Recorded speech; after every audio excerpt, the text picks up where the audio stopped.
வணக்கம். நம்ம ஏற்கனவே 2 ட்ராகன் பூ பார்த்தோம். இப்போ 2மே காயா மாறிக்குங்க. இது தொட்டி வந்து ரொம்ப சின்ன தொட்டி தான். நான் வீடியோ எடுக்கணும்னு நினச்சிட்டு இருந்தேன். பக்கத்திலே காராமணி வளர்ந்ததுனால நான் காராமணி அறுவை செய்ய ஆரம்பிச்சுட்டேங்க. மறந்துட்டேன். அடுத்த டைம் அந்த தொட்டிய பார்க்கலாம்.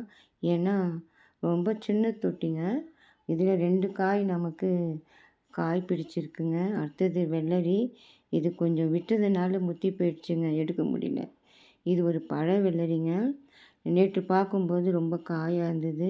இன்று வந்து பார்த்தேன் பழம் எடுக்கிற மாதிரியே இருந்துடுச்சுங்க. அதனால் எடுத்துட்டேன்.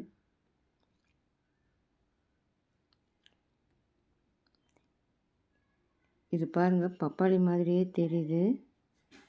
அவ்வளோதாங்க இன்றைய அறுவடை.